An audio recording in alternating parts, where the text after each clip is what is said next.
She didn't even wait for dessert. "I'm done," she said, folding her napkin like it was a legal document. Her tone had all the grace of a company executive handing out layoffs before a holiday. "I want a divorce." Her sisters immediately nodded, like synchronized backup singers. Her mother gave me that sad, condescending smile she always reserved for me, like I was some tired dog she regretted rescuing. And her father? He just sipped his scotch, as if it were a boardroom negotiation he'd already won. Even Greg, her brother-in-law, gave a half shrug, avoiding my eyes.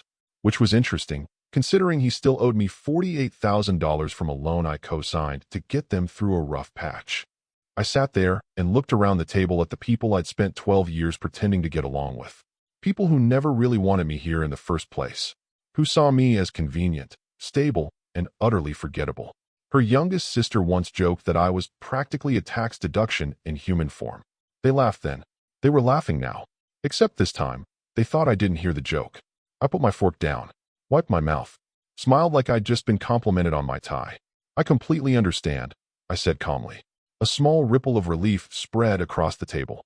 One of them even exhaled out loud, like they'd been bracing for a scene. Her mother muttered something about how it's better to do this civilly. Her father gave a slight nod, impressed I hadn't raised my voice. Marlene, the wife, soon-to-be ex, smiled the most smug little smirk I've ever seen. Like she'd just closed the deal. But here's the part they didn't know. This house we were sitting in, the lakefront one they always bragged about during holidays, it wasn't hers. It wasn't even her father's anymore. Not really. Not since the day he quietly defaulted on the loan I'd arranged and secured 10 years ago. They had no idea. They thought I was the quiet one, the predictable one, the boring one. And to be fair, I had spent over a decade playing that role very well. Paid the bills on time. Showed up to birthday dinners with a smile and a card. Mowed the lawn when her father's back. Went out, conveniently, every spring. And I listened.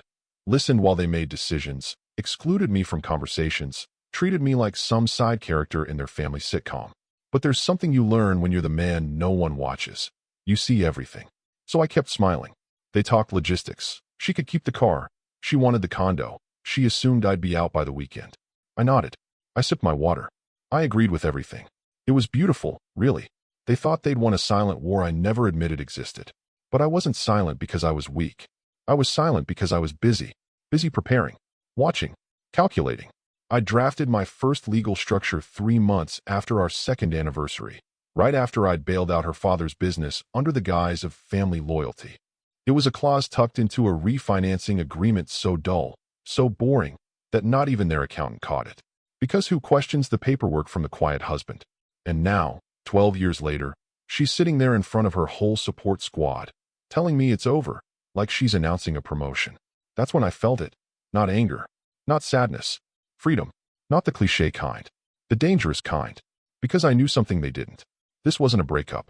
It was an exit. And when you spend years being underestimated, there's nothing sweeter than flipping the switch they all assumed you didn't know existed. So yeah, I agreed. I didn't argue. I didn't raise my voice. I didn't even ask for another drink. I just looked at my watch. It was almost 9 p.m. And at 9:30, my attorney would be pulling a file from a safe deposit box. A file sealed with a clause none of them remembered. A clause that didn't just shift assets, it shifted power. They thought this was my ending. It was my entry. Oh, and if you're still listening, don't forget to hit the subscribe button. It's easy to miss when you're caught in a good story, but it genuinely helps the team keep building these with the fire and precision you guys love. Over 90% of listeners aren't subscribed, and honestly, that support makes a difference. Thanks for being here. Now back to it. Because they thought I'd just let this go. They were wrong. The guard at the bank didn't even look up when I walked in, just buzzed me through like I was another suit checking in on some grandmother's pearls or a bottle of scotch stashed for sentimental reasons. I'd made this trip before, but never opened the box. Never needed to. Until now. Box number 2247. Mid-tier. Small enough to ignore, important enough not to lose. I signed the access card, nodded to the woman behind the counter, and followed her into the vault. The door sealed behind us with a hiss that reminded me of a pressure chamber. Or a confession booth. I pulled out the slim steel container, placed it on the table, and flipped the latch. Inside was a single red folder, the cheap kind you'd find in a supply closet. It looked unremarkable. No one would have guessed it contained the quiet ending of an empire built on family arrogance and assumption. I opened it slowly. There it was, still crisp after all these years. The contract. Dated. Notarized. Sealed with signatures from people who barely read past the second page. It was my wife's father who had insisted on handling the paperwork himself back then. "We don't need to involve outside counsel," he had said, puffing his chest like he was doing me a favor. "You're family now." Family. That word was their favorite hammer.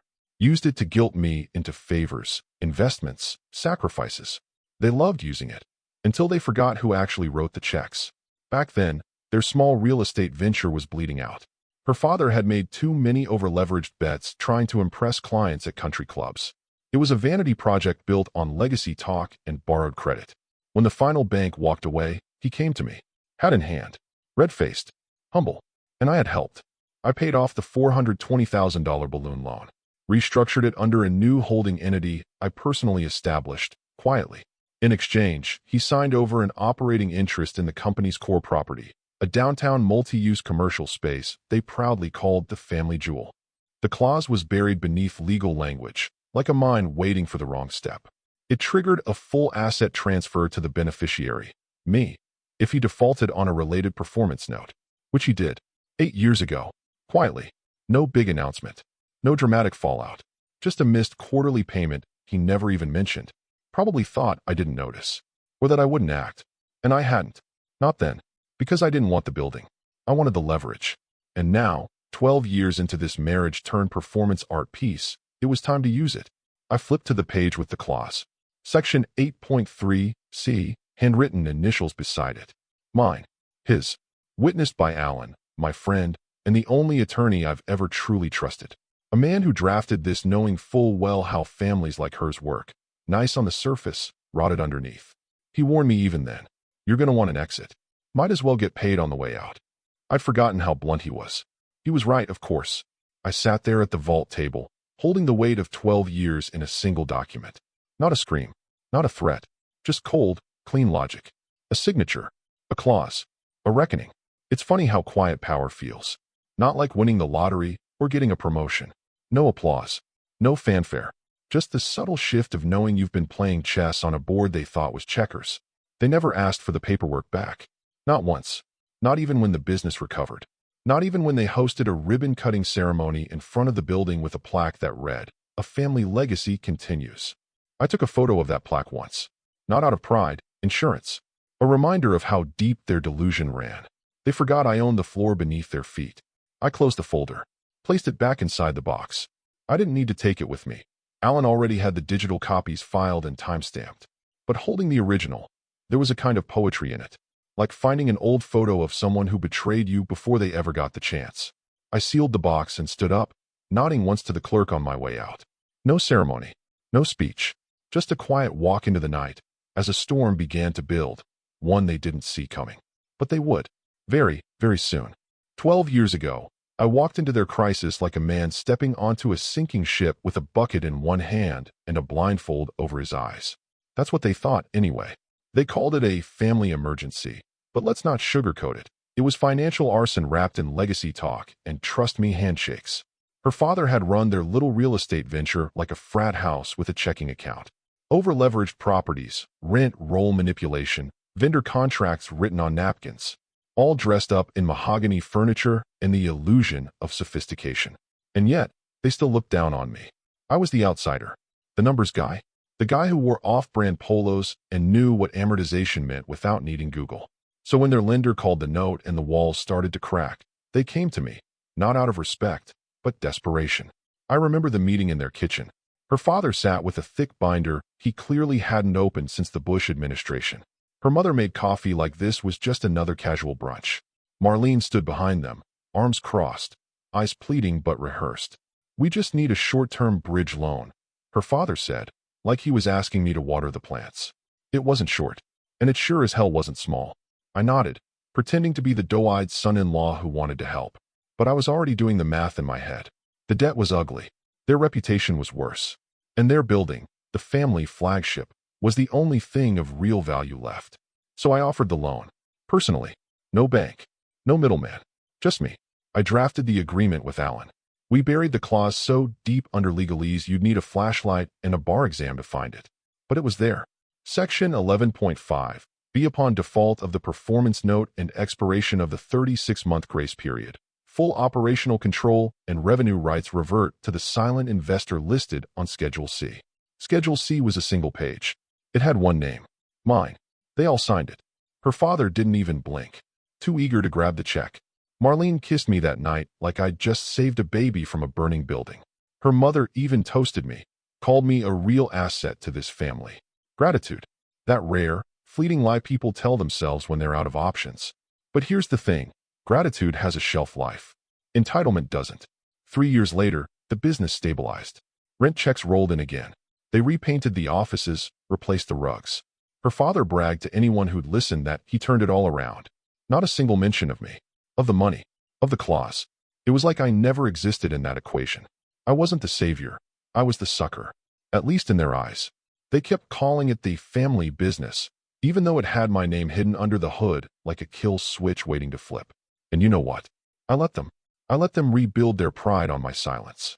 I let them forget. Because I didn't need their gratitude. I needed their confidence. Their assumption that the boring husband, the quiet husband, the predictable husband, would never rock the boat. That was the real investment, not in the business, but in their blind spots. People underestimate consistency. They mistake patience for passivity. They think the man who always refills the coffee pot is incapable of lighting the stove on fire. But all that time, while they made jokes about my boring job and my modest salary, I was watching. Watching how they operated. Watching how they celebrated without me. Watching how they walked right past the fact that the entire building, the one generating their cash flow, was operating under a silent clause tied to a man they barely acknowledged anymore. They thought they owned it. They thought I gave them that loan because I loved them. No, I gave it to them because I loved leverage. And leverage, unlike love, doesn't fade. It accrues interest. Quietly. Constantly. Until one day, it stands up and reminds everyone who actually held the cards. They had 12 years to read the fine print. They never did. I made the call from my truck. Not the office. Not home. Not even from the hotel room I'd quietly booked that night. Just in case the emotional theatrics escalated into broken plates and cries of, "How could you?" Which, to my surprise, never came. They were too busy clinking wine glasses over my supposed maturity and plotting how fast they could cut me out without legal friction. So I drove, pulled over into a dark corner of an empty parking lot behind a strip mall, engine idling, radio off. Just the dull hum of my thoughts and the soft glow of the phone screen in my hand. Alan answered on the second ring. "Hey," he said. "Calm. Always calm. You sitting down?" I asked. "I'm at the office." "So yes. What's up?" I took a breath. Not out of nerves, just to mark the moment. "It's time." There was a long pause. I imagined him turning his chair slightly, putting down his pen, rubbing his temple like he always did when the stakes were real. "You're sure?" he said. "Very." Another beat. Then, a low chuckle. Not mocking. Just the sound of someone who saw the pieces finally clicking into place. "Okay, I'll pull the file tonight. You want to be copied on the notice, or you want them to choke on it cold?" "Cold. Got it. I'll need 2 hours." We didn't talk about feelings. That's not Alan's thing. But he knew. Knew what this meant. Knew how long I'd carried this chess piece without moving it. Most guys don't even remember their own anniversary. I remembered the date on the clause like it was tattooed inside my eyelids. I hung up, dropped the phone on the passenger seat, and just stared through the windshield for a while.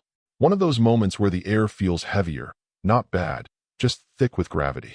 Not guilt, not pride, just clarity. The transition clause wasn't flashy. It didn't trigger sirens or locks on the door. It was subtle, almost boring in its structure. The contract was written with surgical precision. Once invoked, the operating control and associated revenue streams of the building would revert to me within a 72-hour period unless contested, which, given the lack of updated documentation, was legally impossible. It also initiated a temporary freeze on outgoing payments from business accounts tied to the operating entity. Standard procedure. Prevent fraud. Confirm identity. Nothing personal, just process. Alan was good at making big moves look like routine paperwork, like a bomb hidden inside a tax form. At 11:43 p.m., I received a short text. "Alan, notice is drafted. Submitting to the clerk at 12:01 a.m. We're live." That was it. No fireworks. No confetti. Just a cold hand slowly pulling the lever on a 12-year fuse. At 12:01 a.m. exactly, the documents were submitted electronically to the county clerk's office, time-stamped and sealed. By 7 a.m., notices would be generated for the bank, the management company, and the tenant accounts that paid rent into the trust. All of them would wake up to polite, confusing emails about change of authority, updated beneficiary, and temporary system access suspension during verification. Corporate speak for, "You're no longer in charge." They wouldn't understand it right away. People like that never do. They'd assume it was a clerical error, a glitch, a delay. Maybe even someone hacked the system. But the deeper they dig, the colder it would get. It wasn't a mistake. It was an execution. The clause had waited patiently for over a decade, like a steel bear trap hidden beneath a welcome mat. I didn't sleep that night, not because I was restless, but because I didn't want to miss a single moment. I watched the clock tick past midnight. I thought about the moment her father would open that email, the moment Marlene would glance at her phone and see her name missing from the monthly reports, the moment their family lawyer would sit there, flipping through the original agreement, face going pale. They trusted the quiet man to stay quiet. They built their confidence on my silence. And now, my silence was the hammer. 11:57 p.m. I was sitting on the edge of a motel bed, watching the seconds bleed off the cheap plastic clock bolted to the wall, like I was counting down to a lunar landing. Outside, the world was still. The parking lot below buzzed under a dying halogen light. No cars moved. The occasional flicker of a TV in another room reminded me I wasn't the only one awake, but I might have been the only one waiting. Alan had confirmed it twice. Documents queued. Clerk's server pinged. Filings uploaded to the state business registry under encrypted authorization keys. All timed for automatic delivery. Exactly midnight. Not a second before. Not a second late. It was oddly ceremonial. Not loud. Not explosive. Just final. At 12 o'clock and 43 seconds a.m., I received a screenshot from Alan. Confirmation email from the clerk's office. My name. Effective control date. Today. Filed under Article 3 of the Property Holding Agreement. Clause 11.5b. Triggered and verified. Another text followed, with his signature deadpan. Alan, welcome to ownership. Sleep well. I didn't reply. Instead, I stood and walked over to the small kitchenette. Poured myself the last half glass of store-brand whiskey I'd brought with me. No toast. Just a long, slow sip. I wasn't celebrating. I was acknowledging. Because this wasn't revenge, not really. This was physics. Actions and consequences. They pushed. I pulled. And now, the balance had shifted. At 12:07 a.m., the bank lock initiated. Automated protocol. A soft pause. Really, just a compliance hold on outbound transactions until new beneficiary credentials were verified. It wouldn't alarm anyone immediately. But when payroll bounced or the rent checks hit a wall, someone would notice. The payment portal would flag logins from anyone on the old access list as unauthorized. The company account? Frozen. Vendor contracts? Auto-flagged. The digital vault that housed every lease, every maintenance invoice, every tenant email, locked. All pending approval from the newly recognized authority. Me. The overnight team at the tenant support center wouldn't realize anything until someone tried to issue a work order. Then they'd be prompted to update the approval routing. A single name listed. Mine. And still, they were asleep. Marlene would be curled up in the condo I had mostly paid for, likely dreaming about how she'd spin this new narrative. Her mother, probably imagining brunch reservations and the next family photo without me in it. Her father? The man who used to give me forced advice about how real men don't make waves. He was snoring in his lake house, blissfully unaware that by morning, his financial world would require his daughter's boring ex-husband's signature just to get the air conditioning fixed. It was beautifully still. That's the thing about leverage. It rarely announces itself. It waits. It grows teeth in the dark. And when it bites, it's not rage, it's structure. Legality. Math. All night, the system would do its work. Emails would generate. Documents would route. Verification codes would queue up for inboxes tied to names no longer in power. It wasn't personal. Not on paper. But it felt damn personal. I checked my watch one last time. 12:39 a.m. I could have called it a night. Could have turned off the lamp and let the silence carry me into sleep. But instead, I opened my laptop. Logged into the back-end portal for the property management firm, the one her family had hired years ago when they thought they were growing. They never revoked my credentials. Why would they? I was just the guy who helped out in the early days. I scrolled down to the tenant list. Retail leases. Office spaces. Maintenance logs. Security contracts. All operational control. Pending me. There, under financial authority, My name had already auto-filled. System triggered. Nothing manual. Just the cold, clean language of protocol doing what it was designed to do. I clicked out, sat back, and smiled. Not a cruel smile. Just the quiet one that comes when a long game ends not with applause, but with confirmation.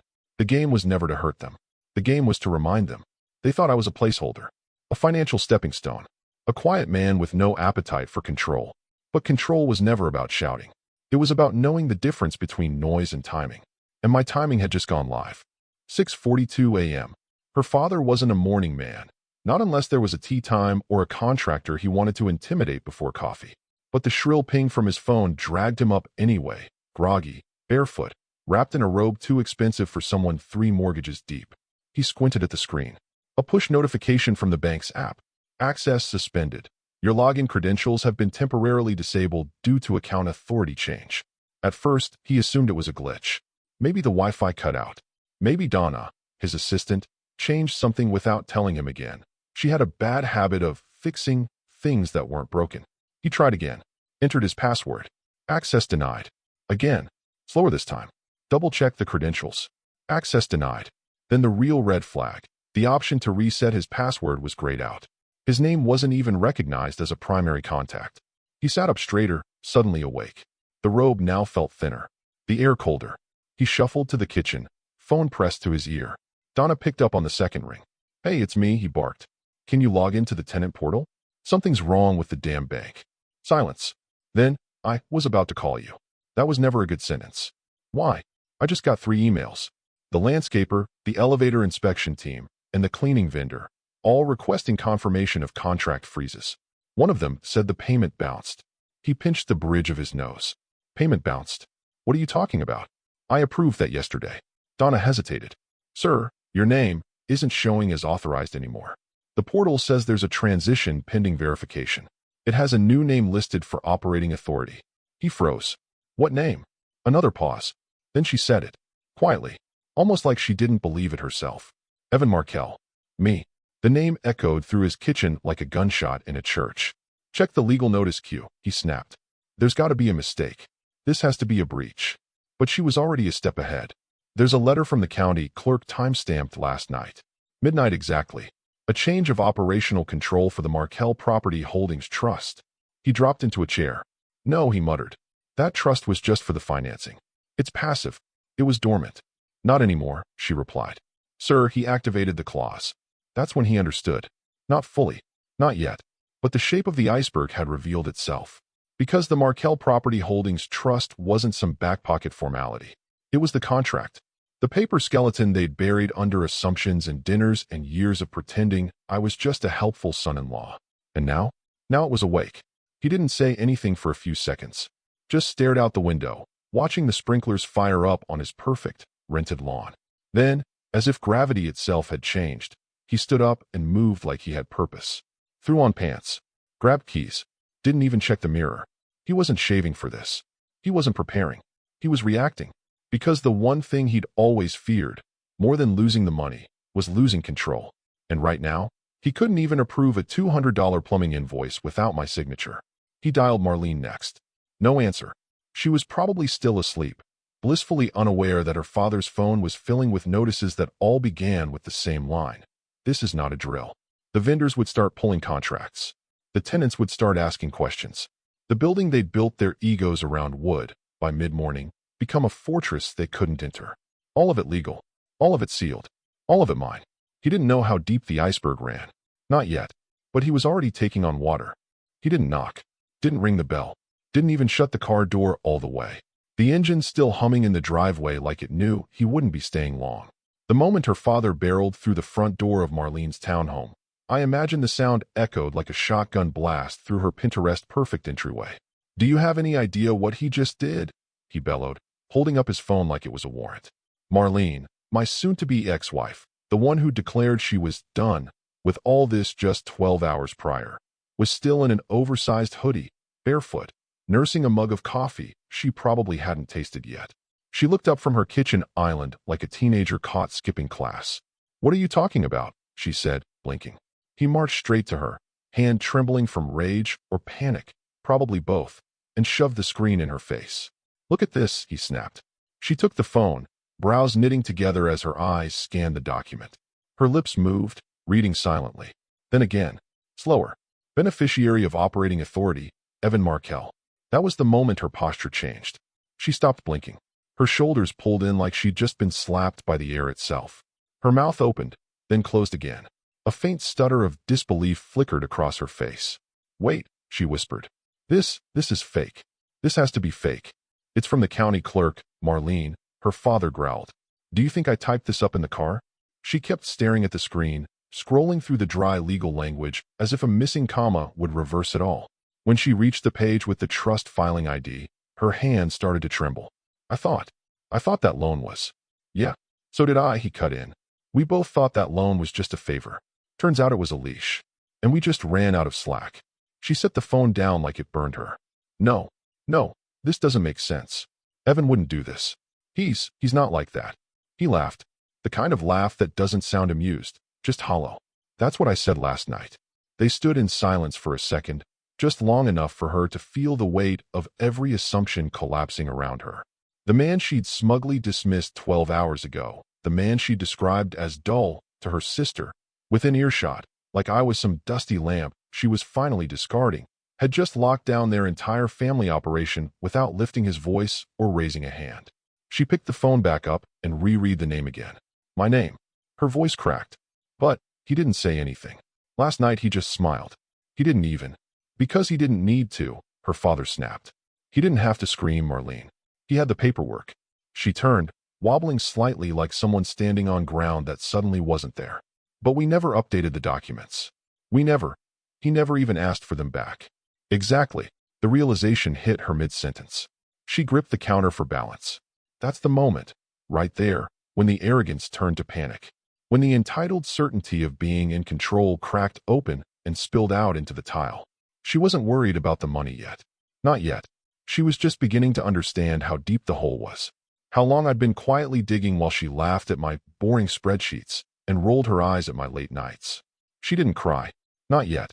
But her hand shook as she set the phone down again, eyes glazed, mouth slightly parted. Why didn't he say anything? She whispered. Her father didn't answer. Because there was nothing left to say. The trap had already closed. They just hadn't realized they were the ones who'd built it for me. They held the meeting in the same living room where they'd once toasted my birthday with plastic flutes and gluten-free cake, like it was some kind of charity event. Same room where Marlene's sister once joked I was married into this family like a printer into an office. Useful, until you jam. They all laughed. I didn't. Now, no one was laughing. The energy in the room was electric in the worst way, static, tense, brittle. Her father paced in tight loops, sweating through his golf polo. Her mother sat stiffly on the edge of the couch like a senator awaiting indictment. Greg, the brother-in-law, had his head tilted like he was listening to a podcast no one else could hear. Even Donna, the assistant, was there, called in because she knows the back end. And Marlene? She was silent, hair pulled into a tight bun that still managed to look accidental. Her eyes didn't move from the coffee table where the document sat. My document. The one with her father's signature. The one with mine printed beneath the clause that now owned their lives. Their attorney arrived late. A mid-level estate specialist they'd known since the school auction days, named Roland. Tin suit, nervous hands, breath like old almonds. He wasn't prepared for this. None of them were. He sat down, opened the file, and started reading aloud. Section 11.5. B. In the event of payment default beyond the grace period, all rights to operational control and associated revenue shall revert to the silent investor listed in Schedule C. He looked up. Schedule C lists Evan Markel. They all turned to Marlene, as if she'd say no. It must be another Evan Markel. Common name. But she said nothing. Roland cleared his throat. Continued reading. The clause was airtight. Not only did I own the operating rights, but any attempt to challenge the clause would first require full repayment of the original loan, adjusted for inflation and interest. And not just the principal. Every penny tied to the business through the trust. 7 figures. Conservatively. Her father leaned forward. So what's the play? We pay him back. He releases control. Roland hesitated. That's not in the contract. The release is at his discretion. Legally, he doesn't have to sell. Doesn't have to release. You transferred it. He invoked it. It's done. But what if we sue? Greg blurted. Then you'll lose, Roland said bluntly. And pay court fees. Her mother stood suddenly, walked to the window, arms folded so tightly across her chest they looked fused. He was family. He was supposed to help us. Roland raised an eyebrow. He did. That shut everyone up. They started grasping at options. Maybe refinance. Maybe convince me to renegotiate. Maybe find a buyer and present an offer too big to ignore. Then Marlene spoke for the first time that morning. He won't sell. They all turned. She stared down at the clause again. He doesn't need the money. He doesn't want the building. He wants us out of it. Her voice was flat. Not angry. Just hollow. Her father looked at her like she'd just started speaking Swahili. That doesn't make sense. Why would he? Because we treated him like wallpaper for 12 years. Silence. Marlene didn't cry. She didn't flinch. Just traced her finger along the page like she was trying to rewrite it with skin alone. Roland finally closed the folder. Well, he said, standing slowly. Unless you have $700,000 liquid by Friday, or unless he miraculously changes his mind, this meeting is over. They sat there for a few more minutes, hoping the silence would give birth to a miracle. It didn't. There was no legal backdoor, no technicality, no cousin at the clerk's office who could make this disappear. They had built the building, decorated the offices, hung the family portraits, but they hadn't read the paperwork. Now I owned the floor beneath their legacy, and the silence that followed was the sound of them finally understanding they were just tenants on land that no longer wanted them. It was raining. The soft, apologetic kind of rain that tries to feel cinematic, but in reality just soaks your socks and makes the world smell like wet asphalt and regret. I just sat down with a coffee, black, no sugar, no cream, when I heard the knock. Not a pounding, not a desperate hammering, just 3 soft taps. I knew before I opened the door. Marlene stood there, hair pulled back too neatly, mascara smudged just enough to look unplanned. She was holding a folder, cheap manila, already damp at the corners, and wearing the coat I bought her 2 Christmases ago. I recognized the purse, too. The one she claimed was a little too much when I surprised her with it. She wore it now like armor. I thought I'd find you here, she said quietly, almost like we were old friends meeting under difficult circumstances. I said nothing, just stepped aside and let her in. The place was modest, quiet, sparse. A long-term rental I kept for travel days, but really just used when I needed distance.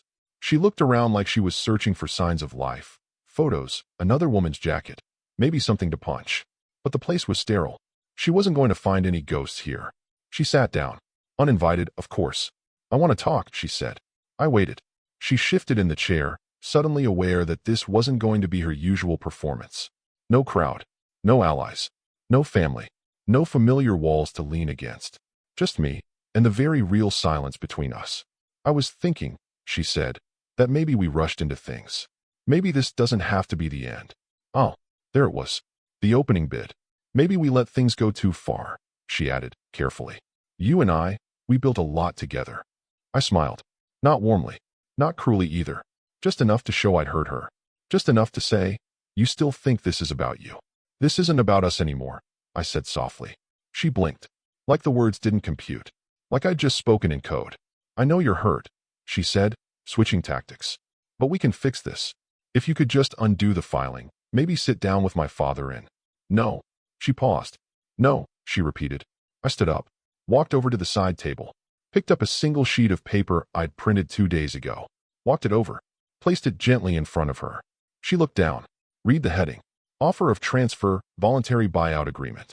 Below it, just one line. Buyout price, $0. And below that, conditions, immediate, permanent severance of all personal and professional contact. Her eyes scanned it again, slowly this time, as if somewhere in the space between the letters she might find an asterisk. A loophole. A wink. But there wasn't one. She looked up at me. Why are you doing this? I tilted my head. You asked me what I wanted 12 years ago. You never listened to the answer. She opened her mouth, then closed it again. The same way people do when they realize they've stepped onto a stage, but the script they rehearsed isn't the one being used. I'm giving you the building, I said gently. Free and clear. You can keep the name, the legacy, the walls. All of it. But you'll never see me again. You'll never contact me. You'll never say my name in a room I might be in. You'll never use me as a cautionary tale or a punchline. Silence. I handed her a pen. She didn't take it. Not yet. I didn't think you'd hate me enough to walk away like this, she whispered. I shrugged. I don't hate you, Marlene. I just finally believe you. She stared at me like she wanted to cry, like she wanted me to stop her, like some piece of her thought I'd break. That maybe, just maybe, the old version of me would come crawling back if she blinked slow enough or tilted her head just right. Instead, I walked to the door, opened it, waited. She picked up the paper, didn't sign it, didn't tear it, just held it like a verdict she hadn't prepared for. Then she walked out, still holding it. No words, no goodbye, no victory, just the weight of a final chance, offered, then removed. And that folder she brought? She left it on the table, empty. The ocean doesn't care about family drama. It just keeps coming. Waves against the shore, same rhythm every day, constant, deliberate, unapologetic. I sit here most mornings with a cup of coffee that's too strong, too bitter, and exactly how I like it now. No one tells me otherwise anymore. The patio overlooks a small cove along the Carolina coast, a place I found years ago during a work retreat I never mentioned to anyone. It was quiet, unpretentious, and just far enough off the grid to not attract the vacation home crowd. I paid cash. Technically, the wire came from an LLC tied to the property trust's residual profits, which is a fancy way of saying the money came from the building, the one her family used to call the legacy. I've been here 3 weeks. The business? Still running. Efficient, even. I transferred management to a third-party operations firm. No more family. No more nepotism. No more Donna, though I heard she landed at a rival company within days. Smart woman. Just backed the wrong team. Tenant turnover stabilized. Rent collections resumed. Vendors reinstated their contracts once the dust settled, and the paperwork made it clear the old regime was out. Permanently. No appeals. No last-minute miracles. Her family? Last I heard, they sold the lake house. The family home went next. Quiet listing, cash buyer, one of those quick-turn real estate investment groups that slaps a new paint job on bad memories and calls it market-ready. I didn't gloat. Didn't show up. Didn't even drive by. That part of me, the one that needed to be seen. He died the night I realized silence hits harder when you've already won. Marlene? She hasn't called. Not that she could. The number she had no longer exists, and even if she tracked me down, the buyout agreement sits in a folder in my safe. Her signature's still fresh. Her eyes in that moment, empty. Not with sadness, not even with anger. Just recognition. She saw the man she thought was dull, polite, manageable, and realized she'd spent over a decade underestimating the one person who never needed applause to win. Her father's voice still floats through my head sometimes. Not out of guilt, just clarity. That morning, storming into her house, waving the filing notice, face redder than the wine he never stopped drinking, he'd shouted, "Do you realize what he just did?" It echoed down their halls. It broke through the denial. It triggered the collapse. And in that moment, when Marlene looked down at my name in black print, next to the words beneficiary of operating authority, she finally understood. This hadn't just happened. This had been waiting. Because I'd realized something, too. Right when she looked me in the eyes over her parents' dinner table and said, "I'm done." That wasn't a declaration. It was permission to stop holding the line, to stop protecting people who only valued my silence, to reclaim what I'd built, not for them, but because of them. Now I sit alone. No noise, no panic, no performances, just me. A man they dismissed, a man they tried to erase from the picture, a man who, when all the noise fell away, still owned the frame.